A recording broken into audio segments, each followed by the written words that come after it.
ये बहुत favourite topic भी है सबका। और इस रहस्यमय टॉपिक का नाम है पिरामिड्स। The ancient pyramids. मिस्र के रहस्यमय पिरामिड। तो रहस्य इतने सारे हैं कि भाई मतलब कहाँ से पकड़ें, कौन से रहस्य का सिरा पकड़े, है ना। सिरा पकड़ने के लिए तो भाई पहले सबसे पहली चीज़ दिमाग में क्या आती है कि मतलब पिरामिड्स के बारे में सोचते ही कि उसकी वास्टनेस, हाँ है ना। और सबसे बड़ा सवाल जो हर किसी के दिमाग में रहता ही है कि इतना बड़ा मेगा स्ट्रक्चर बनाने वाला आखिर था कौन, था। जिसके लिए सदियों से बहस चलती आ रही है, लेकिन कोई पुख्ता सबूत नहीं है कि हाँ, कि वो इजिप्शियन ने बनाए या किसी ऐसी लोस्ट सभ्यता ने बनाए या किसी एलियंस स्पीशीज ने बनाए। तो we don't know, we don't know. बिल्कुल, तूने तो ऐसा इंट्रो दे दिया भाई, है ना। डिस्कवरी और नेशनल ज्योग्राफिक वाला जो भी है इंट्रो दे नहीं। दिया, खतरनाक। हाँ, और बिल्कुल सही बात है ये कि कोई भी क्लैरिफिकेशन नहीं है। जो मेन स्ट्रीम आर्कियोलॉजिस्ट्स हैं और जो रिसर्चर्स हैं जिनका मतलब पूरा काम ही इजिप्ट और इजिप्ट के पिरामिड्स के अराउंड है, तो वो तो यही कहते हैं कि भाई हाँ, कुछ फ़ैरोज़ थे और उनके लिए डेडिकेटेड थे ये पिरामिड्स, और उस टाइम के नेशनल प्रोजेक्ट बोले जाते हैं। एक बहुत ही फेमस इजिप्शियन आर्कियोलॉजिस्ट है और इजिप्ट का ही बंदा है वो, ज़ाही हवास नाम है उसका। तो जो रोगन के शो पे आया था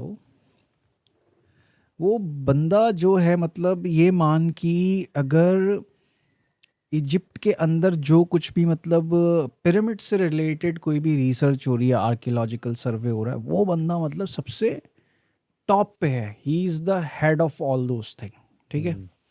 तो कई सारी ऐसी रिसर्चेस हुई कि जैसे एक बड़ा ही फेमस इंसिडेंट है कि कुछ जो रिसर्चर्स थे, वो पिरामिड्स के अंदर जब रिसर्च कर रहे थे, जब मतलब पिरामिड्स के अंदर जाना अलाउड था, तो वो लोग वहाँ पहुँचे। कुछ रोबोटिक्स का यूज़ करके उन्होंने छोटे छोटे रोबोट्स क्रिएट करे उस टाइम पे, और छोटी छोटी टनल्स है उसके अंदर, उसको भेजा गया रोबोट को। तो वहाँ पे उनको एक ऐसी टनल मिली पिरामिड के अंदर, जहाँ पे जाके सामने दीवार पे एक बड़ा सा स्टोन था, और स्टोन के ऊपर दो मतलब एक तरीके से लोहे की दो कुंडियाँ लगी हुई थी, है कि जिनमें मतलब कुछ चेन्स आप फंसा सकते, कुछ भी चीज़ें।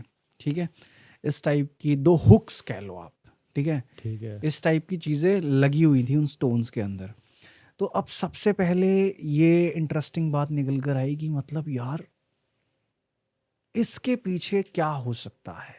ठीक है, कि क्योंकि मतलब इसमें कुछ ऐसा हुक्स बने हुए हैं, कुछ स्पेशल हाँ, चीज़ ना हो कुछ, एग्जैक्टली है कि ना। इसको डेलिबरेटली वहाँ पे लगाया गया है बंद करने के लिए, और ये हुक्स भी इसमें इसीलिए दिए गए हैं ताकि किसी चीज़ के थ्रू इसको खोला जा सके, खींचा जा सके, बेसिकली पुल किया जा सके इसको। अब वही चीज़ की मतलब वो एक नए चेम्बर की डिस्कवरी हुई उस टाइम पे, तो उनका प्लान था कि हम एक ऐसा रोबोट बनाते हैं जो उसको ड्रिल करेगा और उसके बाद उसके अंदर जाके देखेगा, ऐसे कुछ उन्होंने था उनका प्लान। लेकिन जैसे ही ये बात इजिप्शियन गवर्नमेंट और जो ज़ाही हवास की पूरी टीम थी वहाँ तक पहुँची, और उन्होंने मतलब जो टीम रिसर्च कर रही थी उन्होंने ही खुद ज़ाही हवास से ये सब चीज़ें शेयर करी जाके कि भाई हमें ऐसे ऐसे एक नए चैम्बर की डिस्कवरी करी है हमने, और हम उसको खोल के देखना चाहते हैं कि मतलब उसके अंदर हमें क्या मिलता है, किस टाइप के हमें एविडेंसेस मिल सकते हैं, ताकि इसकी जो मिस्ट्री है इसके अराउंड उसके लिए हमें कुछ तो जवाब मिले। बट होता क्या है कि एक दो दिन बाद ही गवर्नमेंट की तरफ से उनको नोटिस आ जाता है, और जो भी उनका पूरा प्रोजेक्ट चल रहा था उस पूरे के पूरे प्रोजेक्ट को बैन कर देती है इजिप्शियन गवर्नमेंट। ज़ाही हवास भी कहता है कि भैया फटाफट अपना जो भी सामान है वो पैक करो, you just get out of here. तो वो बंदा मतलब ऐसा है कि उसके बारे में कही जाती है काफ़ी सारी बात कि ये बंदा जानबूझकर जो भी डिस्कवरीज होती हैं ऐसी, कि जो पिरामिड्स की हिस्ट्री को बदल के रखते हैं। जो भी आज तक पता चला है उसको पूरी तरीके से बदल के रख दे। तो ये बंदा जानबूझ के उन सारी चीज़ों को दबाता है, क्योंकि कहीं ना कहीं उसने जो किताबें लिखी हैं, उसने जो भी रिसर्च पेपर्स बनाए हैं इस बारे में, तो वहाँ की यूनिवर्सिटीज़ और इजिप्ट से रिलेटेड जो भी आर्कियोलॉजीज के बारे में पढ़ना चाहता है, वो सब कुछ उन पेपर्स में लिखा हुआ है उसने, ज़ाही हवास ने। और फिर वही वाली बात आ जाएगी ना कि अगर जो भी उसने कुछ लिखा हुआ है वो गलत प्रूव हो जाता है तो उसकी क्रेडिबिलिटी बिल्कुल ख़त्म हो जाएगी। हाँ, कि सही ये बात बंदा है। आज तक कर क्या रहा था, इतनी रॉन्ग इन्फॉर्मेशन जब इसने लिखी है यहाँ पे। तो बस वही अपनी सीट बचाने वाली बात है। और क्या कहते हैं कि फिर दूसरी चीज़ ये आती है कि जो मतलब बड़ी फैसिनेटिंग मेरे को बात लगती है कि एक चीज़ तो सब कहते हैं ना कि भाई हाँ, इजिप्शियन सभ्यता और पिरामिड को एक साथ देखा जाता है, ठीक है। और हाँ, इससे पहले जो मैं तेरे को बता रहा था नेशनल प्रोजेक्ट वाली बात कंप्लीट कर लेता हूँ मैं। तो ज़ाही हवास ने जो रोगन शो पे आके ये बात बोली थी कि जो पिरामिड्स थे वो इजिप्ट और इजिप्ट के लोगों का एक नेशनल प्रोजेक्ट था कि हमें ये वो जो पिरामिड्स है बनाने हैं अपनी कंट्री के लिए।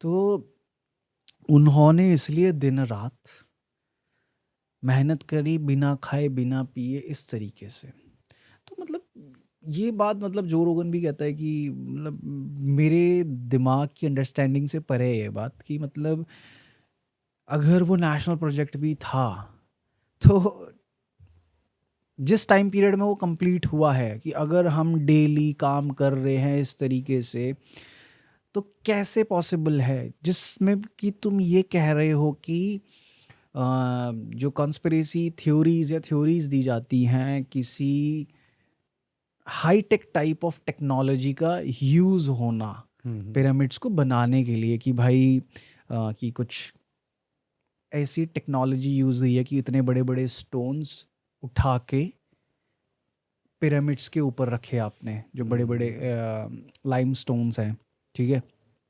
और पिरामिड्स को बनाने के लिए जो स्टोन लेकर आए गए थे पिरामिड्स से, आई थिंक सो 25 माइल्स या किलोमीटर्स दूर वो जगह है टोरा, ठीक है। वहाँ से वो पत्थर लाए गए थे। उस समय जब इंसान के पास ऐसी कोई भी चीज़ नहीं थी जो टनों का वजन, कई 100 टन के वजन वाले पत्थर उठा के लेके आए जा सके। It's unbelievable. तो फिर वो ऐसे एग्जांपल्स देने लगा कि भाई गीली मिट्टी पे उनको खिसका के लेकर आए हैं वो, ठीक है। कुछ एग्जांपल्स दिए कि जो बड़े बड़े पेड़ों के ट्रंक्स और उनके ऊपर रखा और उन ट्रंक्स को रोलर की तरह यूज़ करके स्टोन्स को धक्का दिया गया उस पर। लेकिन जब रियल लाइफ में एक एक्सपेरिमेंट करा कुछ लोगों ने, एक पिरामिड के जितना लाइमस्टोन का वज़न होता है उतने ही वज़न का उन्होंने एक पत्थर लिया, उसको उतने ही नंबर ऑफ ब्लॉक्स के पेड़ों पे रखा कि देखते हैं कि हम इसको रोल करवा सकते हैं कि नहीं करवा सकते हैं। रोल करवाना तो जैसे ही वो पत्थर रखा गया ना, और जैसे ही उन लोगों ने क्या कहते हैं कि धक्का लगाने की बस शुरुआत ही करी, वो जो नीचे सारे लट्ठे रखे हुए थे पेड़ों के, लॉग्स रखे हुए थे ट्री के, वो सब क्रश हो गए, क्योंकि वजन ही इतना है। तो मतलब ये जो चीज़ें हैं ना, ये चीज़ें मतलब सेंस नहीं बनाती कि वो नेशनल प्रोजेक्ट था तो इसलिए लोग दिन रात छानी हथौड़ी से लगे हुए थे बस हर चीज़ तोड़ के बनाने में। उन्होंने ये नहीं बताया कि मतलब वो क्यों था, मतलब नेशनल प्रोजेक्ट इतना इम्पोर्टेंट क्यों था वो चीज़ बनाना। क्योंकि वो ये बोलते कि वो उन्होंने वो चीज़ ना फ़ैरोज़ ने अपने गॉड्स और अपनी लेगेसी को बनाने के लिए डेडिकेट करी थी। जैसे कि तीनों पिरामिड्स हैं, एक का नाम खूफू है, खाफरे है, और तीसरा वाला क्या है, पता नहीं, कुछ चल जो भी है, खूफू खाफरे, तीसरे वाला भी कुछ ऐसा ही है। हाँ। तो तीनों पिरामिड्स हैं। तो तीनों पिरामिड्स अपने टाइम में जो तीन मतलब फ़ैरोज़ रहे बड़े, उन्होंने अपनी लेगेसी और गॉड्स को डेडिकेट करने के लिए। या वो खुद अपने आप में मतलब ऐसे भगवान मानने लग गए थे खुद को, इसलिए इतने बड़े बड़े मेगा स्ट्रक्चर्स बनाए। हाँ, कह सकता है कि उनका खुद का ऑब्सेशन था। तो कि भाई ठीक है कि हाँ ये इजिप्ट की शान बनेंगे, ये कल के दिन देखा जाएगा खूफू पिरामिड को या काफरे पिरामिड को तो मेरा नाम लिया जाएगा और इजिप्ट का नाम लिया जाएगा, तो इसलिए कि नेशनल प्रोजेक्ट था वो। बट ऐसा कहीं भी किसी भी इजिप्शियन हायरोग्लिफ्स जो बने हैं, मिले हैं पिरामिड्स की दीवार पे, कहीं भी कुछ भी इस टाइप का कुछ मेंशन है ही नहीं कि वो कोई नेशनल प्रोजेक्ट था। हाँ वही, कुछ भी ऐसा मेंशन नहीं है।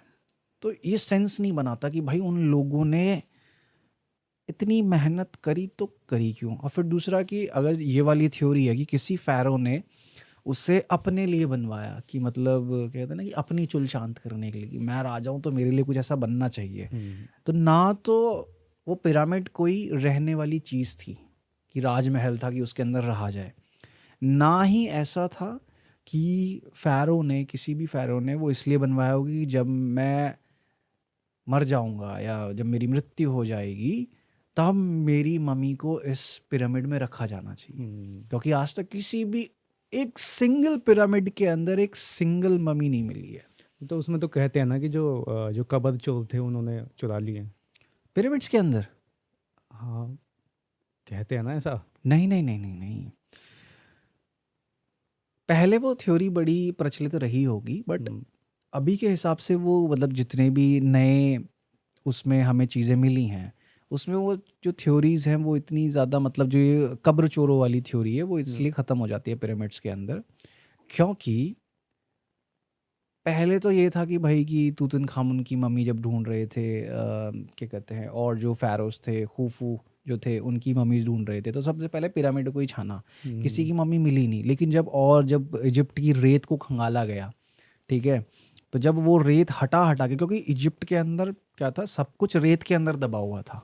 जो आज हम स्फिंक्स देखते हैं इतना बड़ा, द ग्रेट स्फिंक्स, वो भी गर्दन तक एक टाइम पे रेत में धसा हुआ था, ठीक है। गर्दन तक। हाँ, नेपोलियन बोनापार्ट जो फ्रांस के बड़े ही खतरनाक राजा थे, तो उनकी एक बहुत फेमस पेंटिंग है जब उन्होंने इजिप्ट के ऊपर हमला किया था, तो वो ग्रेट स्फिंक्स के सामने खड़े हैं, अपने घोड़े पे बैठे हुए हैं शायद, या घोड़े के साथ खड़े हुए हैं, ग्रेट स्फिंक्स के सामने वो पेंटिंग है। हाँ वो मैंने देखी है ना, तो स्फिंक्स का सिर्फ गर्दन दिख रही है, गर्दन दिख रही थी, सिर्फ फेस विजिबल है। तो मैं वही तो कह रहा हूँ कि भाई उसकी गर्दन दिख रही है खाली, हाँ, और इतना हिस्सा जमीन के नीचे है, जमीन के कई 100 फीट का हिस्सा जमीन के नीचे है उसका। उन्होंने उस टाइम पे था, रेत हटाई, फिर वो उन्होंने रेत रेत हटाई अपने आप ही टाइम के साथ नहीं नहीं हटी नहीं है। नहीं, वो आर्कियोलॉजिस्ट थे एक, उनको जब वो दिखा और उन्होंने क्या कहते हैं कि जो बाकी जो हिस्टोरिकल टेक्स्ट थे उसको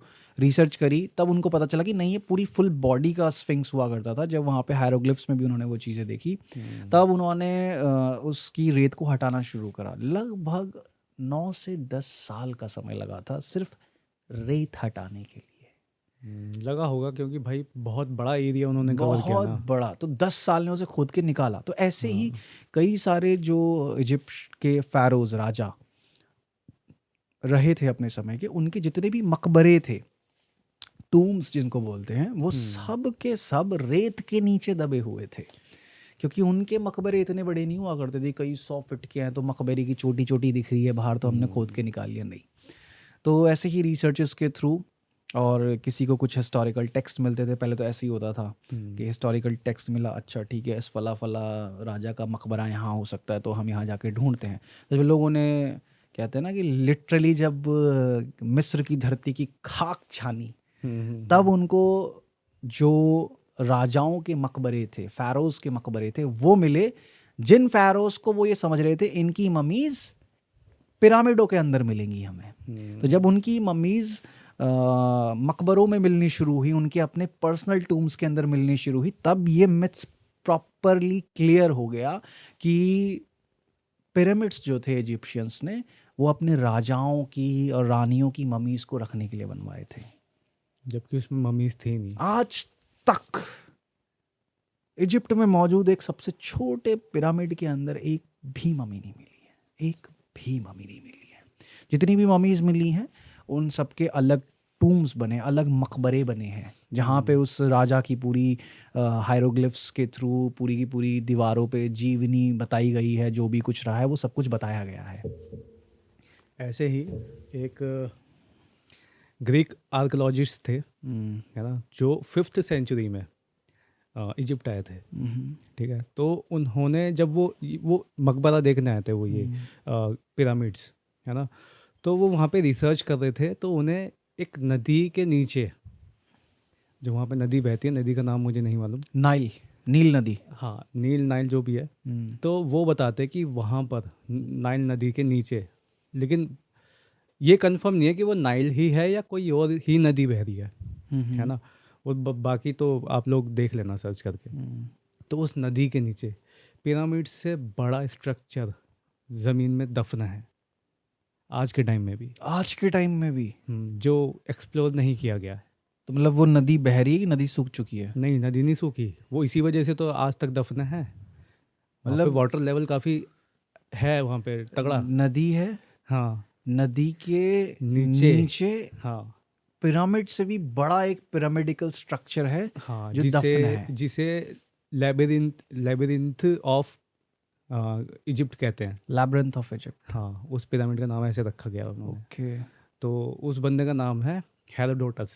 हेरोडोटस। हेरोडोटस ने जब, ओके।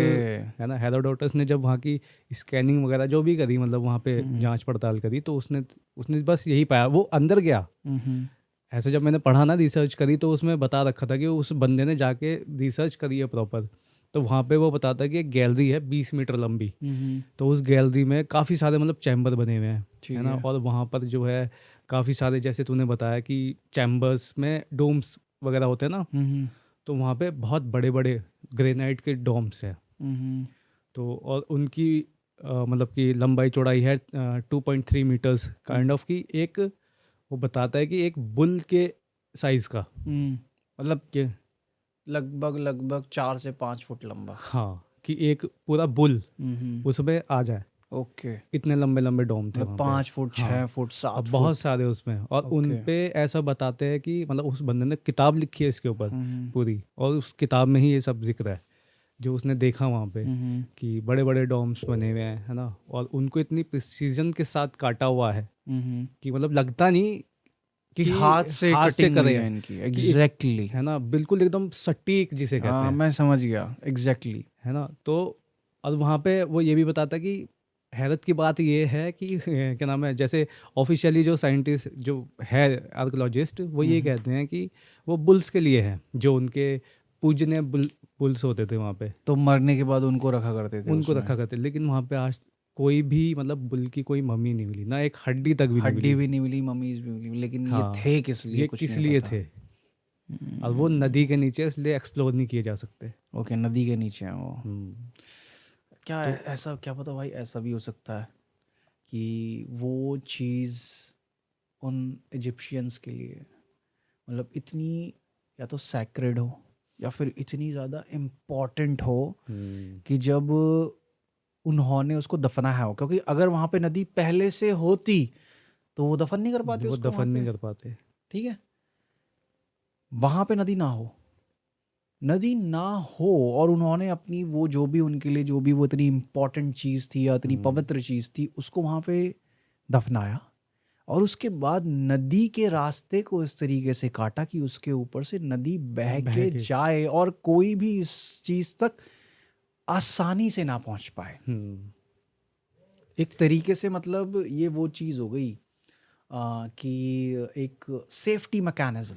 हाँ, क्योंकि चाहकर भी इस टाइम पे कोई उसको निकाल नहीं सकता ऑब्वियस जमीन सी के बात है, नीचे। आपको पूरी नदी का बहाव रोकना पड़ेगा, हाँ, है ना, चाहकर और भी नहीं आप कर उस नदी सकते। का बहाव रोकोगे तो आप उसे डाइवर्ट कहाँ करोगे? हाँ, तो उस बंदे ने अपनी किताब में यही लिखा है कि इन फ्यूचर अगर कोई ऐसी टेक्नोलॉजी बनती है जो नदी के बहाव को मोड़ सके, तो मे बी हम उसको डिस्कवर कर सकें। ऐसे ही जैसे तूने हम्म, बताया कि वहाँ नीचे कुछ था, वैसे ही नीचे पिरामिड्स के नीचे कुछ से एक नई डिस्कवरी हुई है कि पिरामिड्स के हम्म, नीचे प्रॉपर सिटीज़ मिली हैं, और जो पूरा मतलब प्रॉपर जो गीज़ा के 3 पिरामिड्स हैं उनके नीचे कि अभी रिसेंटली अब तू और मैं बात भी कर रहे थे तो तू बता रहा था हाँ कि पहले तू स्कैनिंग हुई थी। हाँ तू मेरे को कह रहा था कि मतलब वो मिले हैं, है ना, पिलर्स मिले हैं बड़े बड़े। एग्जैक्टली। तो तब मैंने कहा था कि भाई वो कंफर्म थोड़ी है, तब तूने कहा नहीं भाई कंफर्म हो चुके हाँ हैं। कंफर्म हो तो चुके फिर हैं मैंने वो। रिसर्च करी थी बाद में, तो तब देखा था मैंने कि हाँ हाँ। भाई, क्योंकि कंफर्मेशन के लिए उन्होंने 3 बार उनको मल्टी स्कैन किया, वो भी 3 अलग अलग टेक्नोलॉजी से, ताकि अगर एक पे बात आए कि हाँ कि ये तुम्हारी टेक्नोलॉजी ख़राब है, तो उन्होंने दूसरी से किया, एग्जैक्टली। है ना। तो मतलब कोई भी मतलब उन्होंने वो नहीं छोड़ा कुछ कोई भी, भी वो नहीं छोड़ा लूप कि होल नहीं मतलब छोड़ा कुछ लूप भी। होल नहीं छोड़ा उन्होंने कि हाँ भाई कि हाँ इस चीज़ पे सवाल उठ सके, और हाँ। उनकी खुद की भी क्लैरिफिकेशन के लिए कि हाँ भाई ठीक है हम इसको डबल चेक करते हैं। लेकिन उसमें भी तो काफ़ी सारी हैरत करने वाली डिस्कवरीज करी है उन्होंने, नीचे बड़े बड़े Exactly. चैम्बर्स निकले हैं उसमें। बहुत, मतलब एक पूरी सिटी है नीचे, हम्म पूरी की पूरा एक शहर है नीचे। पिरामिड्स जो हैं कुछ, आई थिंक सो कुछ पिलर्स हैं, नंबर्स तो मेरे को भी कंफर्म पता नहीं। पिलर्स हैं, जो पिलर्स नीचे एक बेस तक जाते हैं, ठीक है, उन पिलर्स के भी नीचे एक प्रॉपर बेस बना हुआ है, और उन पिलर्स के चारों तरफ एक कॉइल जैसी चीज लिपटी हुई है, मतलब एक वो स्प्रिंग जैसी फीलिंग देती है कि हाँ कि कोई स्प्रिंग लिपटी हुई है उन पिलर्स के चारों सीढ़ियाँ तरफ। होंगी, वो सीढ़ियाँ होंगी हाँ, शायद। तो जैसे मैं तेरे को बताया भी था पहले कि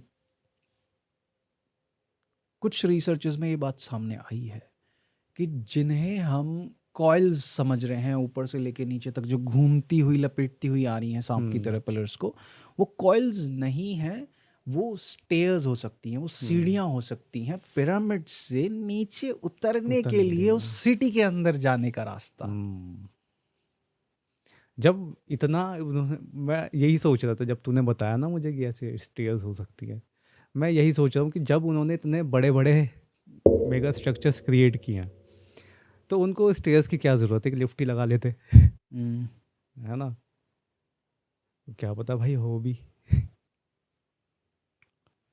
हो भी सकता है, क्योंकि हमें नहीं पता कि उनका काम क्या है, क्योंकि अभी स्कैनिंग करके हमने, मतलब जो रिसर्चर्स थे उन्होंने वो चीज़ पता लगा ली, और ये सब कुछ जो हुआ ये एक प्रोजेक्ट चल रहा था इजिप्ट में उस समय पे, स्कैन द पिरामिड्स करके। तो उस प्रोजेक्ट के अंडर उनको ये सारी चीज़ें करने का मौका मिला, क्योंकि पिरामिड्स के अंदर जाना तो इजिप्शियन गवर्नमेंट ने बहुत पहले से बैन कर रखा, और जहाँ पे मतलब टूरिस्ट को थोड़ा बहुत घुमा लेते हैं, वो एरियाज है कि मतलब आपको बाहर बाहर घुमा दिया एक तरीके से उन्होंने पिरामिड में, जो असली जगहें हैं देखने वाली वो तो मतलब बहुत पहले बंद करी जा चुकी हैं लोगों के लिए। इवन यहाँ तक कि पहले तो आ, यहाँ तक भी परमिसेबल था कि लोग पिरामिड्स के ऊपर तक चढ़ जाते थे। ठीक है, एक बंदे का वीडियो आया बस वो सामने, अरे कि जो मतलब पहले जब कैमरास वगैरह इतने ज़्यादा प्रेवलेंट नहीं थे लोगों के पास, उस समय पे चढ़ा करते थे लोग काफ़ी पिरामिड्स पे, है ना, तो चढ़ जाते थे। उस टाइम पे इतना ज़्यादा कुछ गवर्नमेंट थी भी नहीं, लेकिन जब ये सारी चीज़ें निकल के बाहर आने लगी तब जाके फिर गवर्नमेंट ने कहा नहीं भैया रोको बंदों को, क्योंकि भाई मैं इजिप्ट और पिरामिड के बारे में जब भी सोचता हूँ ना, एक तो भाई फीलिंग ऐसी हो जाती है ना कि मतलब रहस्य ही रहस्य है भाई। पृथ्वी पे मौजूद सबसे बड़े रहस्यों में से एक रहस्य इजिप्ट और उसके पिरामिड। लेकिन ना एक एक रहस्य ये भी है कि जैसे चाइनीज़ है, चाइना है, चाइना में बहुत सारे पिरामिड्स है हाँ हाँ, है ना। लेकिन वो क्या है ना, वो शोकेस नहीं करते अपने पिरामिड्स को, यहाँ उन्होंने उन्होंने अपने हाइड कर रखे हैं उन्होंने। पिरामिड्स को उनके ऊपर क्या कहते हैं घास वगैरह ये सब उगा के हाँ उनको ढक रखा है। उन्होंने हाइड कर रखे हैं भाई। पिरामिड्स के बारे में एक और मतलब फैसिनेटिंग डिस्कवरी जो थी वो मेरे को और बड़ी अमेजिंग लगी कि जो पिरामिड्स हैं हमें उनकी 4 फ्लैट साइड्स दिखती है, ठीक है, 4 ट्राइंगल्स हैं, बट नहीं, पिरामिड्स के अंदर 8 साइड्स हैं। वो ऐसा है कि सपोज दैट कि ये पिरामिड की एक वॉल है, ठीक है, और ये ऐसे मान के चल कि ये ऐसे ट्राइंगल है प्रॉपर, ये एक वॉल है, तो हम सोचते हैं कि ये फ्लैट है, नहीं वो फ्लैट नहीं है, वो हल्की सी अंदर ऐसे है, बैंड है वो हल्की सी। एग्जैक्टली वो ऐसे बेंड है, और वो सिर्फ और सिर्फ आप तब महसूस कर सकते हो जिस दिन इक्विनॉक्सेस होते हैं। मतलब इक्विनॉक्सेस मतलब वो होता है ना साल का सबसे बड़ा दिन और सबसे छोटे दिन जो होते हैं, वो चीजें जब होती हैं और वो सन की उस पे शैडोज बनती हैं, वो लाइट पड़ती हाफ हैं, शेडो बनती है उस पे, हाँ, तब जाके वो जो बेंड है ना दीवार में, तब दिखता है कर्व्ड वो। इनसाइड है, कॉनकेव जिसे कहते हैं कि कॉनकेव वॉल है, अंदर की तरफ हल्की सी मुड़ी हुई है। मतलब तुम सोचो यार कि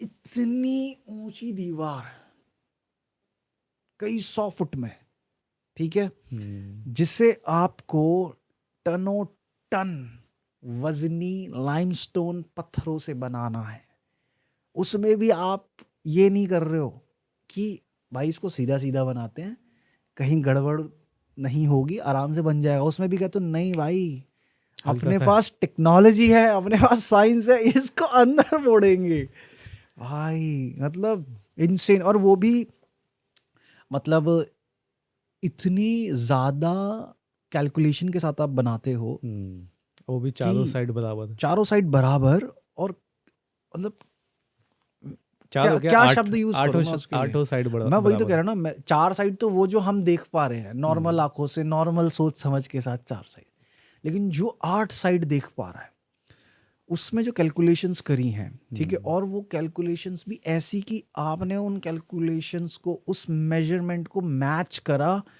साल में होने वाले इक्विनॉक्सेस के साथ, कि जिस दिन इक्विनॉक्स होगा और पिरामिड के ऊपर उस दिन क्या कहते हैं सन की लाइट पड़ेगी और शैडोज बनेंगी, जब तब ये साइड विजिबल होगी।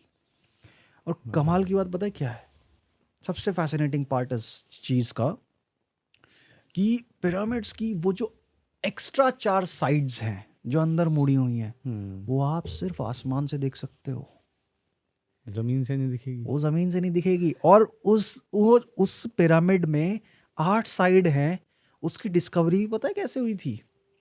एक पायलट था जो टूरिस्ट को उस एरिया में घुमाया करता था, तो पायलट अपना प्लेन लेके जा रहा था और गीजा के पिरामिड के ऊपर से उड़ के निकल रहा था वो, और उस दिन साल का इक्विनॉक्स था और पिरामिड के ऊपर सन की लाइट पड़ रही थी और उसकी एक साइड पे शैडो बन रही थी। जब वो जस्ट पिरामिड के ऊपर था, तब उसने देखा यार ये दीवार मुझे अंदर घूमी हुई क्यों दिख रही है। फिर वो दोबारा चक्कर मार कर आया, तब दोबारा उसने दूसरे एंगल से वो दीवार देखी, उसने कहा कि नहीं ये तो दीवार अंदर धसी हुई है ये। तब उसने उस फोटोग्राफ को खींचा और उसको पब्लिश करा, तब उस दिन पता चला कि ओ माय गॉड, पिरामिड्स में 4 नहीं 8 साइड्स है। तो दोस्तों की मतलब कि पिरामिड्स को इतना समय हो चुका है, लेकिन आज भी उसमें अगर कुछ ढूंढना चाहो शिद्दत बहुत से कुछ तो मिल सकता है कुछ आपको। मिल सकता है भाई, बहुत कुछ मिल है ना, सकता है। हर इवन बार नई डिस्कवरी। अब देख, अब इसको अगर हम, और इस थ्योरी को अगर हम थोड़ा सा और एक स्टेप आगे लेके जाएं, एक स्टेप आगे और लेके जाते, जैसे कि मैं वो नाज का लाइंस के लिए नहीं बोलता हूँ कि जब तक इन लाइंस को ऊपर से देखने वाला कोई नहीं है, क्योंकि हमने कोई चीज़ बना दी तो एक बार होता है ना कि यार बना कैसा है देखो तो सही। अब वो लाइंस अपने सरफेस एरिया में इतनी ज़्यादा बड़ी हैं, इतनी ज़्यादा किलोमीटर्स में फैली हुई हैं, जब तक कोई इंसान ऊपर हवा में उड़ के नहीं जाएगा ना कई 100 फुट की ऊंचाई पे, तब तक तब वो तक दिखेगी नहीं वो। उसको देख ही नहीं पाएगा, उसके पूरे व्यू में, जो उसका आई व्यू है उसके पूरे व्यू के अंदर ही नहीं आ पाएगा वो, तो उसको देख कैसे सकता है वो उसको। हाँ मतलब वो जो भी हो उसने नीचे बना हुआ है ना, वो हाँ तभी अच्छे से दिखेगा जब एक प्रॉपर एक हाइट पे जाएगा वो। एग्जैक्टली। और है ना? दूसरी बात, जब उनके पास कोई टेक्नोलॉजी ही नहीं है किसी, मतलब जो चीज़ वो बना रहे हैं उससे ऊपर हाइट पे जाने की, तो वो बिना ऊपर जाए मॉनिटर कैसे कर पा रहे हैं कि हाँ भाई सही बन रहा है, इसी डायरेक्शन में चलते रहो? तो कैसे? ये बात तो इस पे भी लागू होती है फिर। एग्जैक्टली मैं तेरे है को ना? यही तो कहना चाह कि रहा हूँ। मतलब अगर कोई था ऊपर से जो बता रहा था कि हाँ भैया सही है, हो गई साइड अंदर। और क्या, क्योंकि टाइम टू टाइम मॉनिटरिंग तो करनी पड़ती है ना, जैसे कि आज के टाइम पे अगर कोई बिल्डिंग हम ऐसे बनाना चाहें तो हेलीकॉप्टर्स हैं, ड्रोन्स हैं, ठीक है, और उससे भी अगर ज़्यादा हाई लेवल पे जाना चाहो कि अगर किसी के पास एक्सेस है तो सैटेलाइट इमेजरी है, उस पर्टिकुलर स्पॉट इस की। थ्योरी को एक लेवल और ऊपर लेके जाते हैं। ठीक है। ठीक है, अब जैसे कि तूने कहा कि एक प्रॉपर हाइट होनी चाहिए उस हाँ, चीज़ को देखने के लिए, देखने मेजर के लिए करने के लिए, है ना। एग्जैक्टली। तो क्या पता कि वो उसी हाइट पे है, बस लोग नीचे से देख रहे हो। जैसे कि हमने कहा ना कि पिलर्स नीचे हैं, हम्म तो क्या पता लोग नीचे से देख रहे हैं कि हाँ भैया सही है। मतलब नीचे वो अंडरग्राउंड जो एरिया छुपा हुआ है, हम्म। वो वहाँ से उसको मेजर करते हैं। लेकिन उसमें भी एक चीज है ना हम्म, कि वहां से मेजर करने में एक प्रॉब्लम हो सकती है। प्रॉब्लम ये कि पिरामिड जो है ना ऐसे स्क्वायर शेप में है, फिर उसके बाद तब जाके वो ऊपर जाके कॉनिकल बनता है। ठीक है, ऐसे।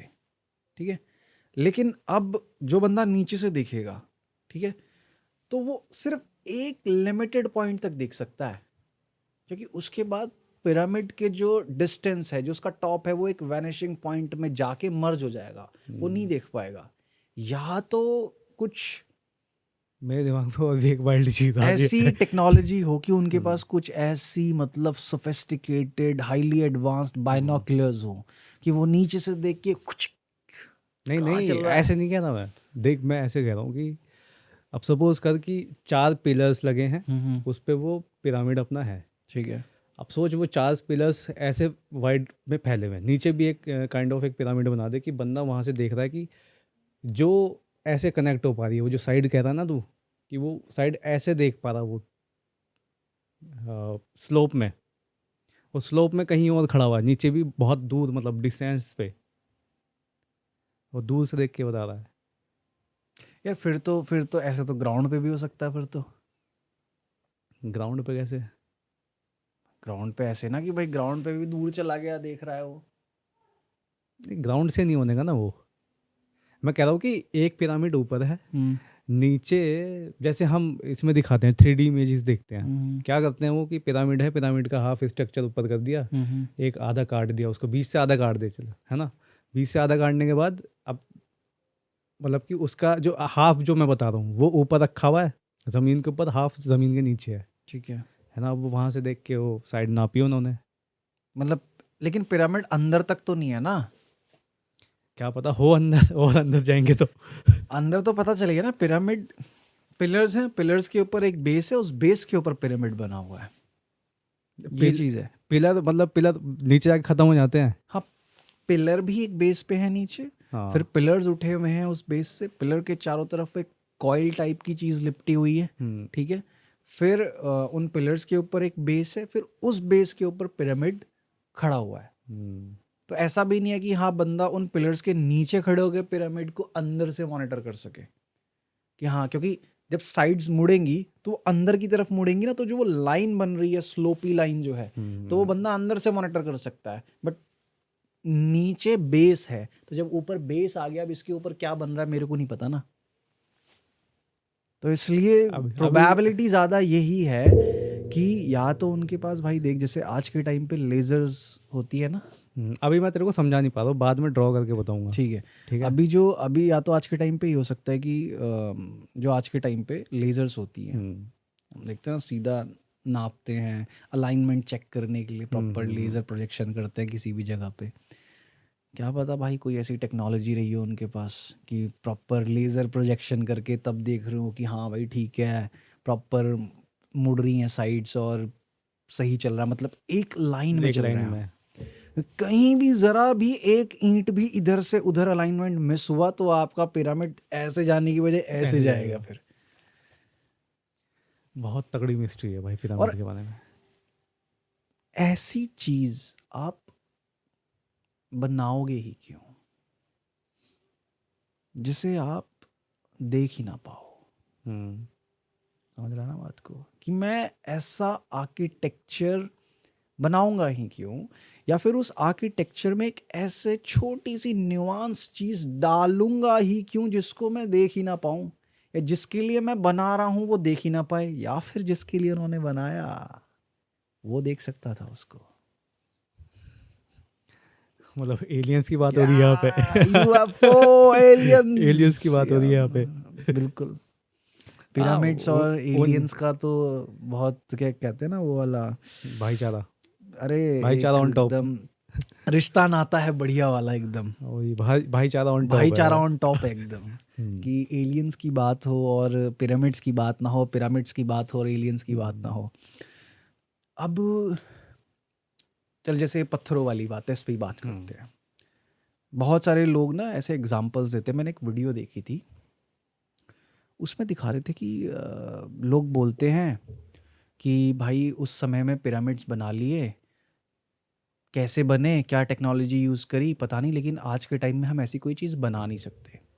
तो उसमें लोग ना ऐसे जो बड़े बड़े ब्रिजेस बने हुए हैं, ठीक है, बहुत बड़े बड़े डैम्स जो बने हुए हैं, ठीक है, उसकी फ़ोटोज़ पोस्ट कर रहे थे, मतलब लगाई हुई थी वीडियो में आके कि फिर ये क्या है, ये भी इजिप्शियंस ने बनाया है क्या डैम्स ऐसे करके, ये भी ह्यूमंस ने बनाया, ये भी ह्यूमंस ने बनाया। और जैसे बहुत बड़े बड़े जो माइंस होती हैं जहाँ से मतलब इन पत्थरों को तोड़ा जाता है किसी भी कंस्ट्रक्शन मटेरियल के लिए यूज़ करने के लिए, जैसे स्टोन क्वारीज बोलते हैं उनको। तो स्टोन्स तोड़े जाते हैं उनको सीमेंट में कन्वर्ट करने के लिए, या फिर छोटे छोटे कंकर बनाने के लिए उनके कंस्ट्रक्शन में यूज़ हों। और मार्बल क्वारीज होती हैं, जो मार्बल की खदान जिन्हें बोले, बड़े बड़े मार्बल स्लैब्स एक्सट्रैक्ट करते हैं वहाँ से। ये कैसे हो पा रहा है? तो मेरे दिमाग में जब उस चीज़ को देख कर आया, मैंने कहा यार ऐसे बनने को तो बुर्ज खलीफा भी बना है, वो तो पिरामिड से बहुत ऊंचा है, ठीक है, लेकिन पिरामिड को बनाने में और आज की मॉडर्न टेक्नोलॉजी से किसी भी आर्किटेक्चर को बनाने में एक बहुत बड़ा डिफरेंस है। बहुत बड़ा डिफरेंस ये है कि हम कोई भी चीज़ आज के टाइम में कंस्ट्रक्ट करते हैं ना, वो पीसेस में बनाते हैं।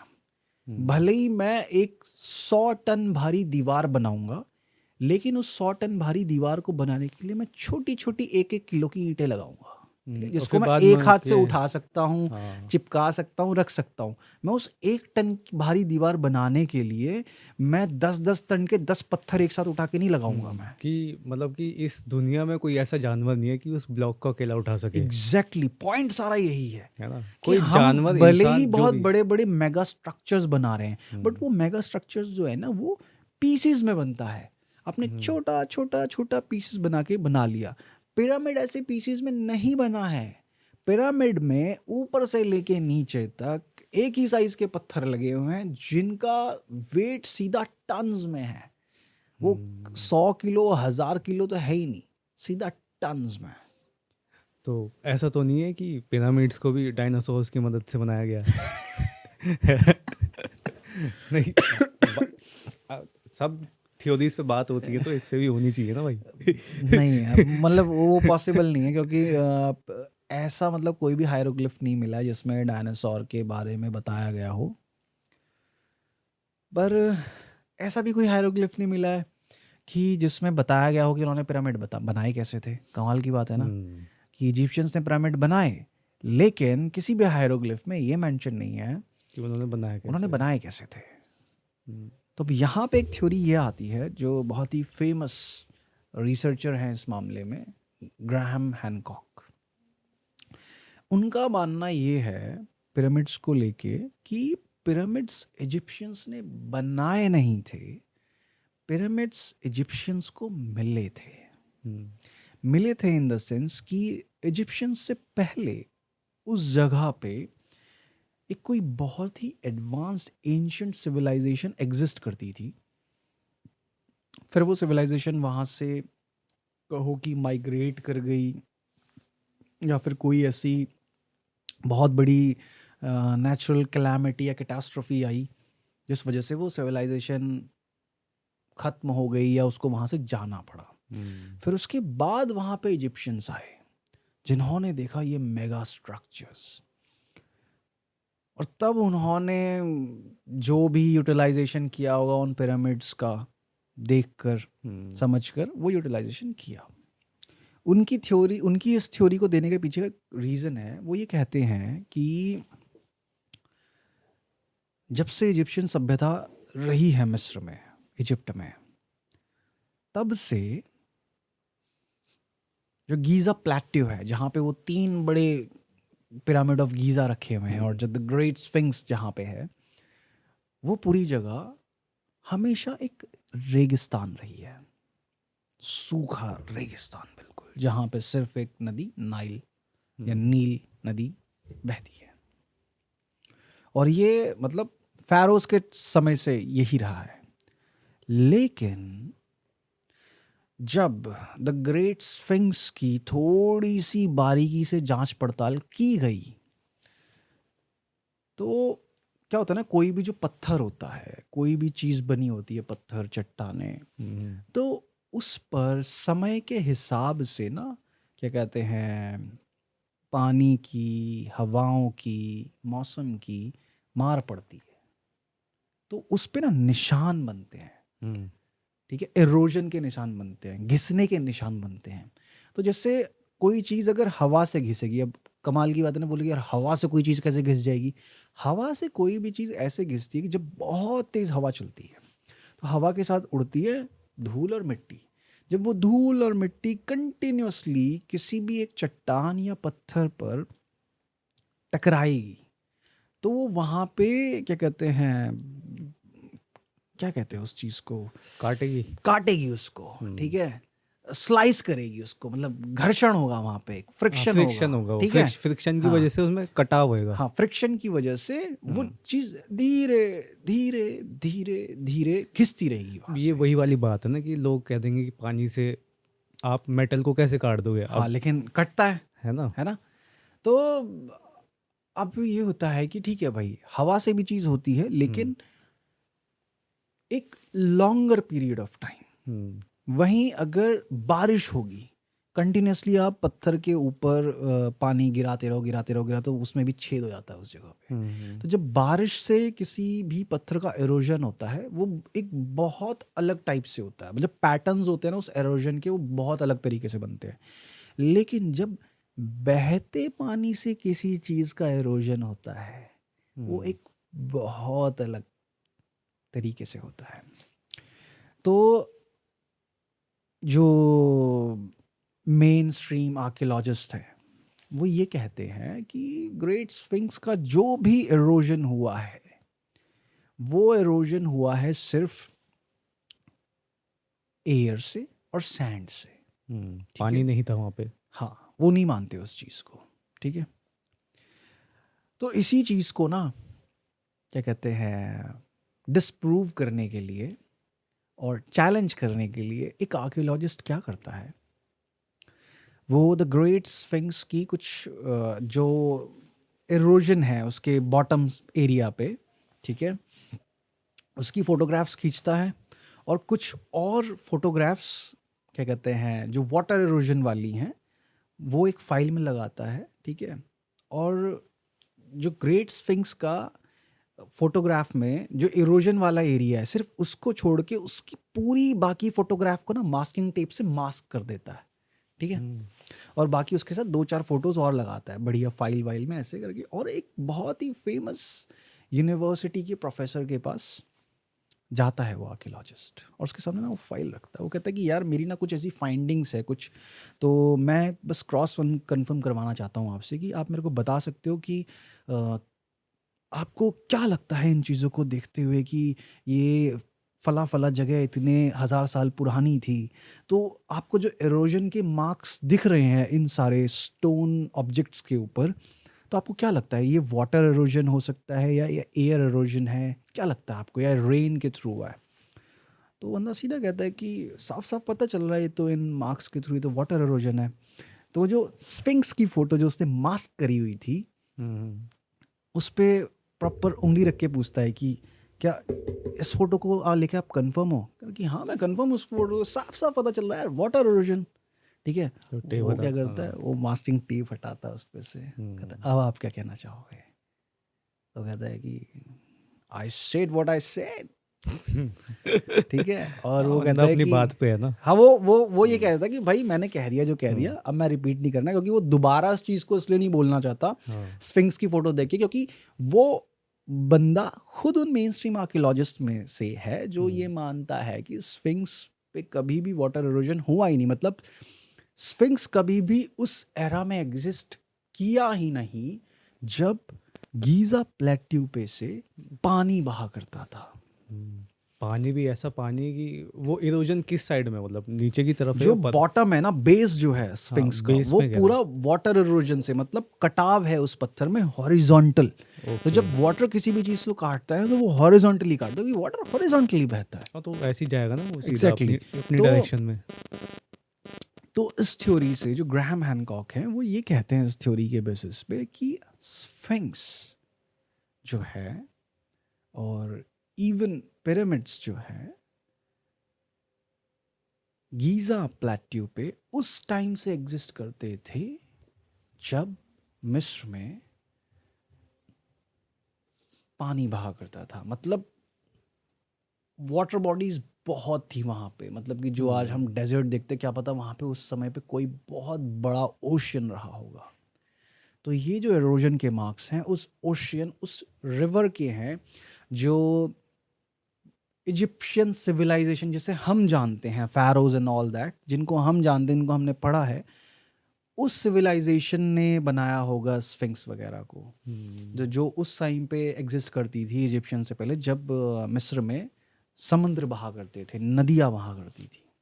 तो जो जैसे मैंने उसके बारे में बताया, हेरोडेटस ने जो खोजा था हम्म। वो पानी के नीचे जो है, तो इसका मतलब ये तभी का बना हुआ है ये, है ना? और वो तो खुद कह रहा है कि भाई वो इतना विशाल है ना कि वो ये जो 3 पिरामिड्स हैं इनसे भी बड़ा है वो। तो ज़मीन के नीचे जो दबा हुआ है वो इनसे भी बड़ा है। हाँ और यार। एक कमाल की बात उसने और कही थी, जैसे कि मैंने बताया था ना कि वो बुल्स के लिए उन्होंने चैम्बर बनाए थे, हाँ हाँ। है ना? तो उसमें उसने कहा कि इन्होंने मतलब जो एनिमल्स हैं उनके लिए इतने मेहनत करके, है ना, इस स्टोन्स को काटा, सब कुछ करा, ये इतने बड़े बड़े डोम्स बनाए, लेकिन ये अपने जो इनके फेरोज थे उनके लिए तो सिंपली बस लाइम स्टोन से काट के अपनी वो करते थे वो, एग्जैक्टली है जो ना? सरकॉफेगस बनाते थे, हाँ, मतलब एक है ना? एनिमल के लिए इतना क्यों, एग्जैक्टली। है ना? और कमाल की बात और है एक, जब इजिप्शियंस की कुछ ममीज को खोला गया, उनके ताबूतों को, वो सरकॉफेगस जो थे उनको खोला गया, तो सारी चीज़ें मिलती थी उनके साथ, ज्वेलरीज उनकी, जो रोज़मर्रा की ज़िंदगी में जो अपनी वो चीज़ें यूज़ किया करते थे, वो सारी चीज़ें उनको मिली वहाँ पे, क्योंकि उनका वही कॉन्सेप्ट है कि आफ्टर लाइफ में ये बंदा लेके जाएगा अपनी सारी चीज़ें। कमाल की चीज़ थी कि उनको एक ममी के अंदर मिलती है ब्लैक पेपर। काली मिर्च। हाँ, ब्लैक पेपर सिर्फ और सिर्फ एक देश में उगती है, किस में? मतलब उस समय पे जो पूरे दुनिया में इंपोर्ट इंपोर्ट एक्सपोर्ट करी जाती थी एक कंट्री के द्वारा, वो थी भारत। भारत के भारत के? कनेक्शंस इजिप्ट तक थे भाई। भारत इजिप्ट तक था तो क्या उस पता, समय में? हाँ क्या पता यार, ये भी तो हो सकता है ना कि जैसे तूने बोला कि जो वो बुल्स के लिए बैल जो थे उनके लिए, तो क्या पता वो भी बैल को नंदी बाबा की तरह पूजते होंगे। हाँ, जय हो सकता नंदी है। बाबा। हाँ, सेक्रेड बुल्स थे भाई वो। उसने बकायदा अपनी किताब में मेंशन कर रखा है, सेक्रेड बुल्स के लिए उन्होंने वो डॉम्स बनाए थे। हम्म, तो कितना। क्योंकि इजिप्शियन माइथोलॉजी में, जैसे हमारे यहाँ ट्रिनिटी है ना, हम्म। ब्रह्मा विष्णु महेश, ऐसे उनके यहाँ भी ट्रिनिटी है। अभी उन ट्रिनिटी का मेरे को एग्जैक्टली नाम नहीं पता। एक तो मेन तो उसमें रा है, सूरज की पूजा करते थे वो लोग, सूर्य देवता की। रा थे, एक अनु, और एक शायद रा, अनु, और एक और है। तो उनमें भी है कि अनु जो है वो गॉड ऑफ डेथ और गॉड ऑफ डिस्ट्रक्शन। हम्म। तो वो हमारे यहाँ पे भगवान शिव हैं, God of destruction and God of death. ठीक है। और रा को वो कहते थे कि ओरिजिनेटर, कि इनसे पूरी सृष्टि की संरचना है, संचालन है। ठीक है। वो हमारे यहाँ पे हैं Brahma, the God of creation. ठीक है। और विष्णु हमारे यहाँ पे हैं पालन करता, है ना। तो जो पालन करता वाले ना, वो मेरे को याद नहीं आ रहे अभी उनके जो कौन से गॉड हैं। तो होली ट्रिनिटी उनके यहाँ भी है। तो मतलब कुछ भी और हो सकता है और कनेक्शन। नंदी बैल हो गया उनका स्फिंक्स स्फिंक्स की भी बड़ी फैसिनेटिंग है ना। एक और मिस्ट्री है। वो क्यों है वहाँ पे, क्योंकि देख हम देख जैसे तूने बताया ट्रिनिटी है ना, तो भगवान शिव के पास नंदी है, उन्होंने अपना वो बना रखा है, पता नहीं क्या है बट वो वो। किसी गॉड को डेडिकेट नहीं कर रखा ना उन्होंने, हम्म, वो किसी गॉड को डेडिकेटेड नहीं है कि तो भाई वो ये क्या है, वो गार्ड है वो। हाँ वो गार्ड है, वो गीजा प्लेट्यू का गार्ड है। इवन यहाँ तक कि वो सिर्फ एक स्फिंक्स नहीं है वहाँ पे, हम्म उसी स्फिंक्स की अपोजिट डायरेक्शन में कई किलोमीटर्स आप आगे जाओगे तो सिटी के अंदर एक ऐसा ही स्ट्रक्चर है स्फिंक्स जैसा, जो नीचे धंसा हुआ है, उसको खोद के निकाला नहीं गया। बट जितने भी आर्कियोलॉजिस्ट ने स्कैनिंग वगैरह करी है उस स्ट्रक्चर की, वो कहते हैं कि हाँ अगर इसको निकाला जाएगा तो ये सेकंड स्फिंक्स है। इट्स लाइक कि ये सामने से आती हुई चीज़ों को देख रहा है। मतलब हम्म, कोई भी अगर एंटर कर रहा है गीज़ा प्लेट्यू के अंदर तो ये है कि मतलब वो एंट्रेंस, स्फिंक्स वो है, एंट्रेंस पे वो देख रहा है। एंट्रेंस पे बैठा हुआ है वो अच्छा। स्फिंक्स। और स्फिंक्स की सबसे कमाल की बात है, जैसे आज तो हम उस पर देखते हैं फैरो का फेस बना हुआ है, हम्म बट जितने भी आर्कियोलॉजिस्ट हैं जो मतलब मेन स्ट्रीम नहीं, दूसरी थ्योरीज के ऊपर, ऑल्टरनेट थ्योरीज के ऊपर जो रिसर्च करते हैं, हम्म उन्होंने ये चीज़ पॉइंट आउट करी है कि जितनी बड़ी स्फिंक्स की बॉडी है उस हिसाब से उस स्फिंक्स के ऊपर जो ह्यूमन हेड बनाया गया है, कार्व आउट किया गया है, वो बहुत छोटा है। मतलब प्रपोर्शन है ही नहीं, मैच ही नहीं करता हेड का बॉडी के साथ। हम्म ठीक है, तो लोग जो रिसर्चर्स हैं वो ये थ्योरी देते हैं, वो लोग इसके पीछे कि एक टाइम पर फैरो के फेस की जगह वहां पर एक लायन का फेस हुआ करता था, हम्म, क्योंकि बॉडी जो है स्फिंक्स की वो एक लायन की बॉडी हाँ वो तो है ना। और फेस उसके ऊपर एक फैरो का है। बट जो मैंने कहा, जैसा कि जो और रिसर्चर्स हैं जो ऑल्टरनेट थ्योरीज और जो और क्या कहते हैं और एंशिएंट सिविलाइजेशन थ्योरी के ऊपर रिसर्च करते हैं, उनका यही कहना है कि भाई ये फैरो का फेस तो मतलब ये इजिप्शियन फैरोज ने बनाया होगा, बट पास्ट में अगर देखा जाए, इजिप्ट की सभ्यता से भी पहले अगर पीछे देखा जाए, तो इसके हम्म ऊपर एक लॉयन का फेस था। और वो इस तरीके से क्लैरिफिकेशन देते हैं उस चीज़ का कि इजिप्ट कह रहा हूँ, स्फिंक्स के ऊपर उनको पेंट मार्क्स मिले हैं, हम्म ठीक है, कलर्स के कहीं अवशेष मिले हैं, कलर्स के रेजिडुअल रिमेन्स मिले हैं। तो जब उन्होंने उस रेजिडुअल रिमेन्स को एनालाइज करा, कार्बन डेट करा, हम्म, तो उनको ये पता चला कि ये कलर्स जो हैं ये इजिप्ट की सिविलाइजेशन से भी पीछे जाते हैं। मतलब जो वो कलर्स यूज करा करते थे ना, ये उससे भी कहीं पुराने कलर्स हैं। ओ भाई, तो ये तो वही बात हो गई तो उन्होंने। अगर वही वाली बात ना, अगर स्फिंक्स इजिप्शियंस ने बनाया है तो उसके ऊपर कलर कलर्स, इजिप्शियंस से पुराना कैसे है। हाँ उस पे कलर्स कितने लगाए फिर एग्जैक्टली exactly. और इवन यहाँ तक कि अब फिर वही कि भाई जो बड़े बड़े ग्रेनाइट ब्लॉक्स थे, हम्म उनकी कटिंग कैसे करी। देख जो लोग बोलते हैं ना, कई बार मैंने ही बताया कि पिरामिड्स के जो बाहर लगे हैं वो लाइमस्टोन है, हम्म लेकिन पिरामिड्स के अंदर जो लगा है स्टोन वो है ग्रेनाइट, ग्रेनाइट ब्लॉक्स लगे हैं अंदर। उन ग्रेनाइट ब्लॉक्स को इस प्रिसीजन के साथ काट के एक दूसरे के ऊपर लगाया गया। ऐसा नहीं कि उनके अंदर कुछ स्टिकी एलिमेंट डाला गया हो कि लगा और वो चिपक गए, नहीं, वो एक दूसरे के ऊपर बस ऐसे रखे गए हैं। और वो इतने, मतलब मैं क्या कहूँ, प्रिसीजन के साथ उनकी कटिंग हुई है ना, कि जब वो ब्लॉक एक दूसरे के ऊपर रखे जाते हैं ना, वो इस तरीके से एक दूसरे से चिपक जाते हैं कि उनके बीच में कोई भी इतना बारीक स्पेस भी नहीं है कि आप कोई पतली से पतली चीज़ भी उसके अंदर डाल पाओ, एक रेजर ब्लेड भी नहीं घुस सकता। और लिटरली जब मैंने उन जॉइंट्स को देखा ना, वो लिटरली ऐसा फील होता है कि भाई मतलब बहुत ध्यान से देखूंगा तो मेरे को दिखेगा कि ओ माय गॉड, कि यहाँ हम्म एक जॉइंट है इस प्रेसिजन के साथ। तो लोग बोलते हैं कि उन्होंने क्या करा होगा ना, कि वो दिन रात भूखे प्यासे बिना खाए कॉपर के टूल्स को लेके, कॉपर की छेनी, कॉपर का हथौड़ा लेके ठक ठक ठक ठक लगे हुए होंगे। वो क्यों लगे हुए होंगे? कॉपर ही क्यों? क्योंकि इजिप्शियंस को आयरन के एलिमेंट्स के साथ काम करना नहीं आता था, मतलब कि वो आयरन को एक्सट्रैक्ट नहीं कर पाए थे। ठीक है।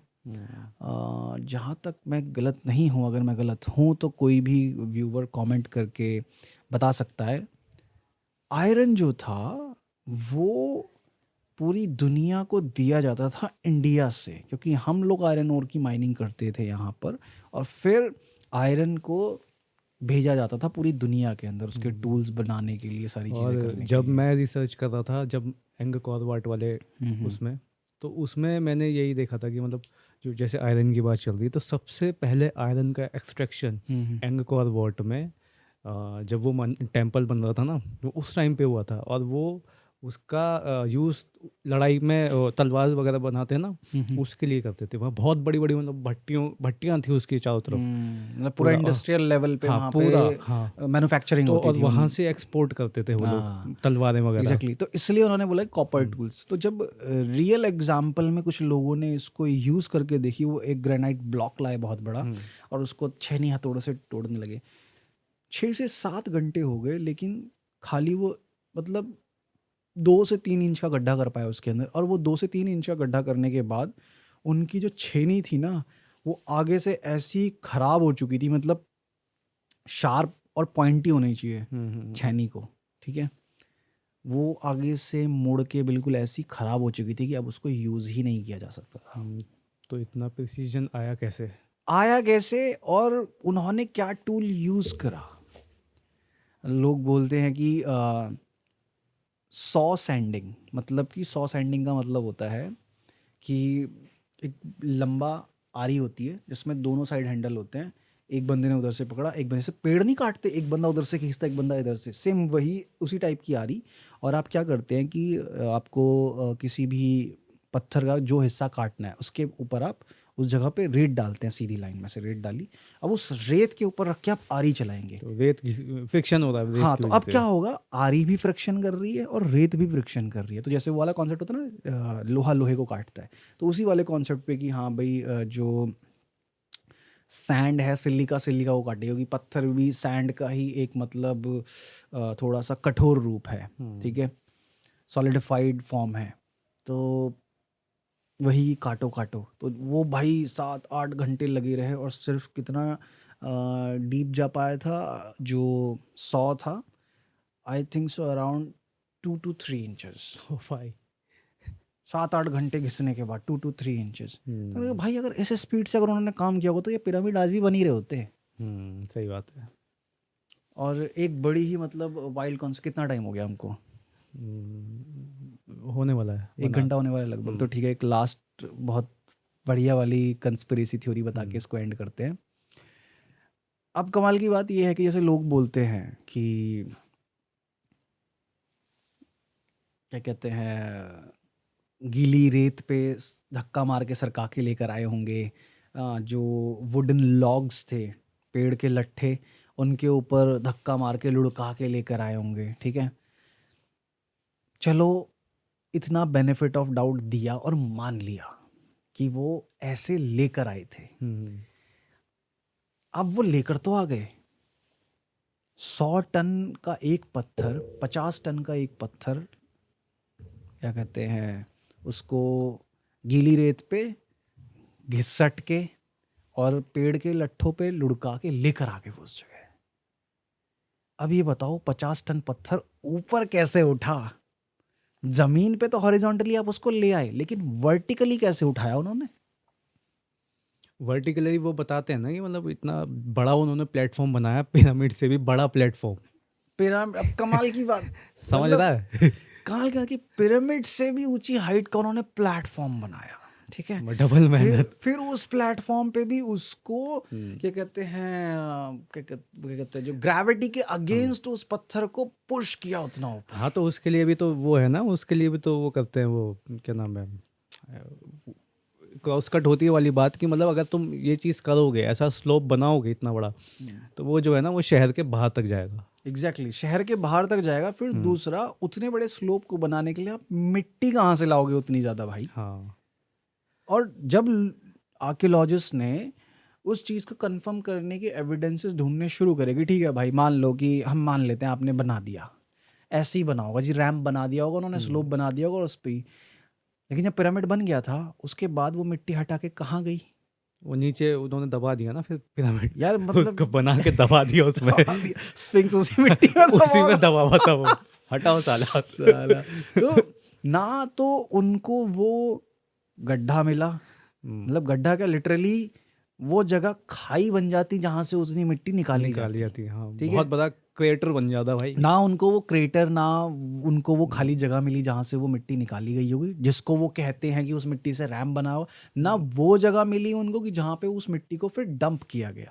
फिर ठीक है, अरे फिर और भी बहाना आते हैं लोग जो बताते हैं कि रैंप सीधा नहीं ऐसे बनाया गया होगा, अरे सीढ़ी बस की फॉर्म में, सांप की फॉर्म में जैसे। मतलब एक तो उनके लिए हाँ। वैसे ही इतनी चीजें मुश्किल, ऊपर से वो और मुश्किल करेंगे अपने लिए। वही चीज़ है, तो इस चीज़ का तर्क ऐसे नहीं दिया जा सकता ना कि एग्जैक्टली तो कुछ कॉन्स्पिरेसी थ्योरिस्ट हैं, हम्म, वो यहाँ पे बहुत ही वाइल्ड थ्योरी देते हैं जिसको बोलते हैं साउंड लेविटेशन। अब साउंड लेविटेशन इस कॉन्सेप्ट पे काम करता है कि लेट्स रेजोनेंस फ्रीक्वेंसी के कॉन्सेप्ट पे काम करता है। एक आर्कियोलॉजिस्ट हुआ, उसका मेरे को नाम याद नहीं है अभी, मैंने एक मतलब आर्टिकल पढ़ा था किसी वेबसाइट पे, वो क्या ना, वो तिब्बत गया था। हम्म, जब वो बंदा तिब्बत गया था ऐसे ही वहाँ के जो लोग थे उनके ऊपर रिसर्च वगैरह करने के लिए, तो ना उनका एक काइंड ऑफ सेरेमनी चल रही थी, उनका एक रिचुअल चल रहा था। तो उस रिचुअल में जो वहाँ के जो मॉन्क्स थे उस गांव के, वो उसको बुलाते कि आप आओ, हम आपको दिखाएंगे कुछ कल। ठीक है जी, दिखाना। तो उस सेरेमनी में क्या होता है कि खड़े होते हैं वो सब लोग एक जगह, ठीक है, और ऊपर पहाड़ की एक ऊंची और चोटी होती है, ठीक है। एक पत्थर रखा होता है वहाँ पे बहुत बड़ा, कम से कम भी वजन 50-60 टन के आसपास, ठीक है, बहुत बड़ा बोल्डर जिसे कहेंगे। अब होता क्या है भाई कि उस बोल्डर के ना चारों तरफ एक kind of arc type of formation में जो कुछ मॉन्क्स हैं वो खड़े हो जाते हैं, जिनके पास ड्रम्स है बड़े बड़े, ठीक है। अब वो जैसे ही जो हेड मॉन्क है वो जैसे जैसे इशारा करता है, उनको सिग्नल करता है, वो उस रिदम में उस ड्रम को बजाना शुरू करते हैं, ठीक है। और जैसे ही वो रिदम चलती रहती है, एक मोमेंट ऐसा आता है कि वो जो पत्थर रखा हुआ है जिसके चारों तरफ वो मतलब सेमी सर्कुलर फॉर्मेशन में खड़े हुए हैं, और वो पत्थर धीरे धीरे वाइब्रेट होना शुरू होता है, ठीक है, वाइब्रेट हो रहा है वो धीरे धीरे, फिर वाइब्रेट होते होते होते होते धीरे धीरे वो लेविटेट करने लगता है। फिर जब वो लेविटेट करने लगता है तो वो जो मॉन्क्स होते हैं अपनी रिदम को और ज़्यादा मतलब एक तरीके से फास्ट फॉरवर्ड कर देते हैं, फास्ट रिदम में ड्रम्स को बजाना शुरू करते हैं।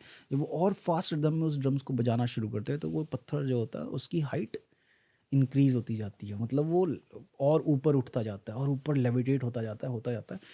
और जो ऊपर पहाड़ी होती है ना, वो उस पत्थर को उस लेविटेशन, साउंड लेविटेशन टेक्निक के थ्रू वहाँ जाके रख देते हैं। ओ भाई। ये कहानी मशहूर है बहुत, ये मैंने एक वेबसाइट पे पढ़ी थी, ठीक है।